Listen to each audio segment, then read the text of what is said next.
The storm started long before the rain. It was in my father's heavy footsteps pounding against the kitchen tiles, in my mother's voice dripping poison as she stood over Eli like a vulture. My son sat on the couch clutching his drawing pad, his big brown eyes wide, confused and hurt. He had only wanted to color superheroes, to imagine a world where good people always won. But in this house, heroes didn't exist, only tyrants with blood ties. We had come here because I had nowhere left to run. My apartment lease had ended, my job had cut me without notice, and the shelters were full. My parents had laughed the last time they saw me struggling, but I had begged this time. For Eli, for just a roof, a bed, a few nights to breathe. My father had smirked and opened the door, muttering, "Leeches always crawl back." My mother looked me up and down like I was filth she couldn't scrape off her shoe. "You just keep proving we were right about you," she said. Eli had looked at me worried, but I'd smiled like it was okay. But I knew, deep down, it wasn't. The first day was quiet enough. Just their glares, their whispers, my mother's deliberate scraping of dishes only for two people, like Eli and I, weren't even alive.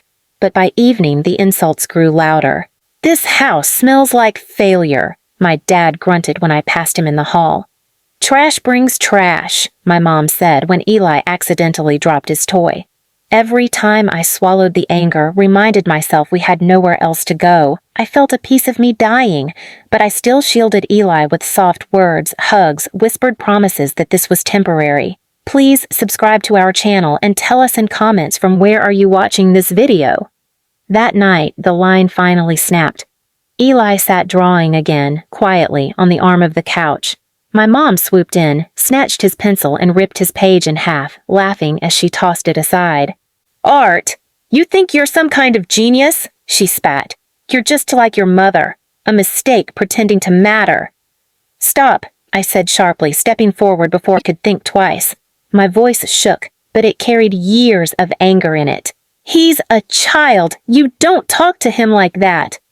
My mom's head whipped toward me, eyes narrowing like knives. "I'll say what I want," she hissed, "because you bred garbage and brought it to my house. Maybe if you'd kept your legs shut, you wouldn't be dragging this parasite around."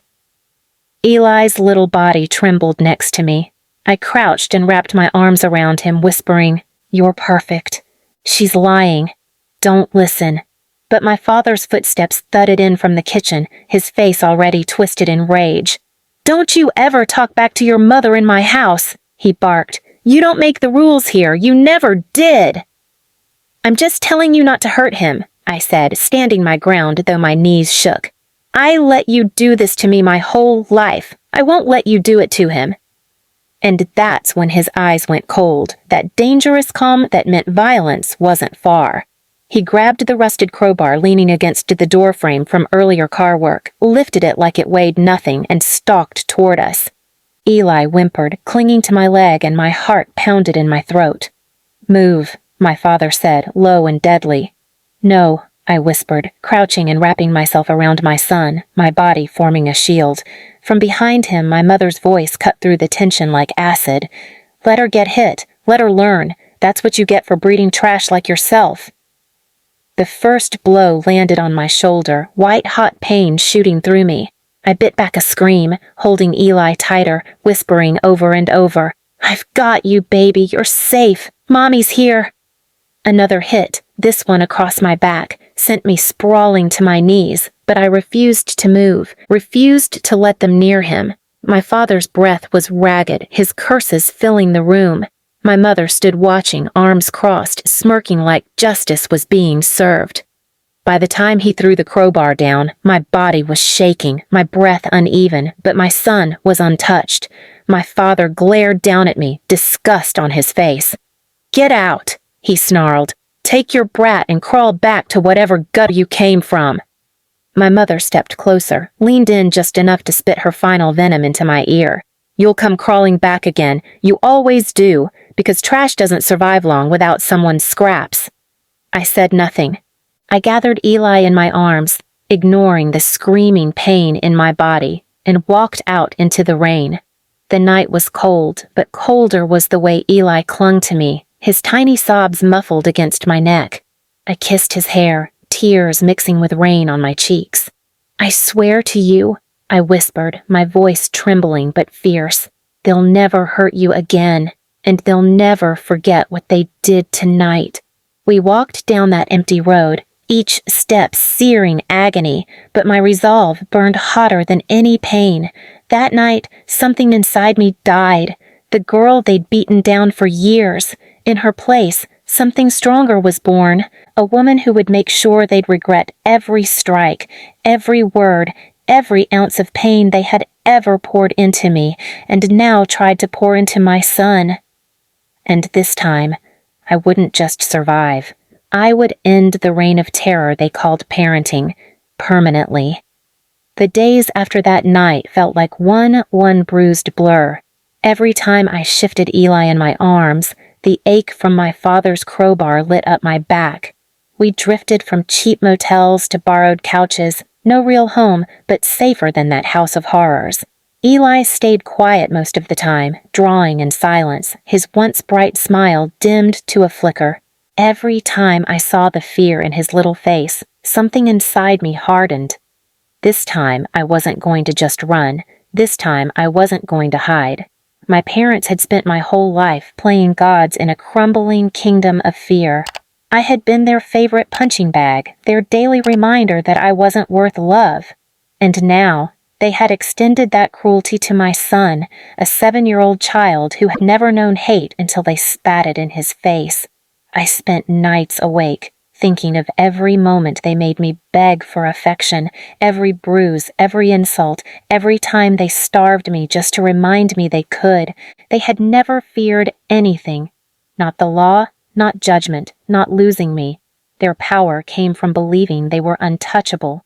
And that's what I was going to destroy. I called a lawyer the next week, one who specialized in child protection and domestic abuse. I handed her every photo of my injuries from that night, every hospital record from my childhood, every vile text and voicemail they had left over the years.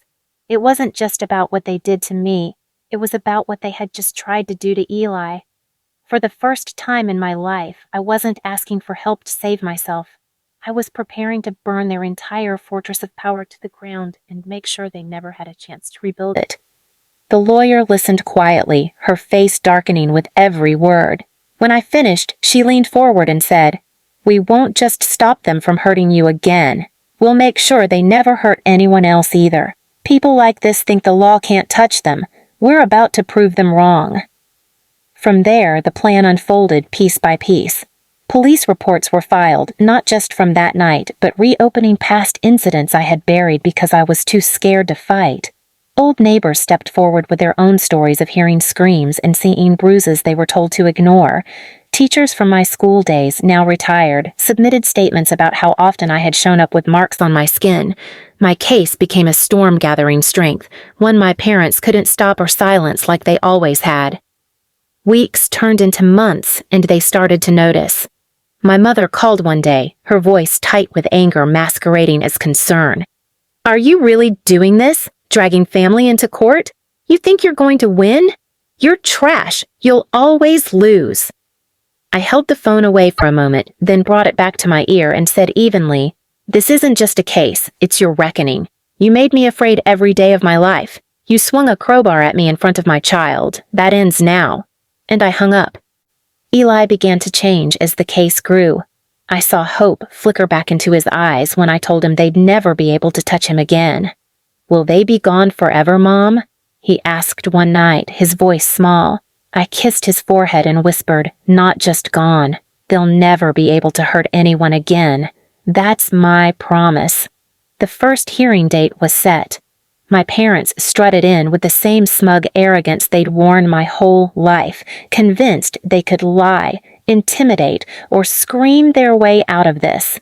They didn't realize this time they weren't facing the broken daughter they raised. They were facing a mother who had built herself back up brick by brick, fueled by a fire they had lit with every cruel word and every strike of that crowbar. The court listened, evidence piled up like stones on their chests, too heavy for them to shove aside. Witnesses they didn't expect came forward. The mask they'd worn for decades, the image of respectable parents, shattered piece by piece under the weight of their own history. And still, I knew this wasn't enough. Stripping them of their power in court was one thing, but I wanted a final blow, something so permanent they would never recover. A punishment that would echo in their empty house long after the verdict. That night, as Eli slept soundly beside me for the first time in weeks, I stared at the ceiling and thought of every time they threw me out, every time they spat that I was trash, that I would never make it. They had clung to their home like a throne, the last kingdom they ruled by fear, their symbol of power over me. And I realized what had to happen next. I wasn't just going to win in court. I was going to take their throne away, brick by brick, until they were left standing in the gutter where they had always said I belonged. Only this time, they'd be the ones begging for scraps. The plan for the final stage of my revenge was already forming in my head, and this time, it wouldn't just hurt their pride. It would end their reign of cruelty forever, leaving them powerless, homeless, and forgotten by everyone they had ever tried to dominate. The court hearings dragged on for weeks, but every day chipped away at the armor my parents had built their entire lives. Their arrogance began to crack the moment witnesses started testifying. Old neighbors, teachers, even distant relatives they had alienated with their cruelty.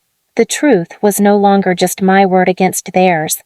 It was a chorus of voices echoing every bruise, every scream, every broken night. When the verdict came, it was more than I expected. Not only were they barred from having any contact with me or Eli, but the court approved my civil suit for damages. Decades of abuse had finally caught up with them, and for the first time, they had to face consequences they couldn't shout or threaten their way out of.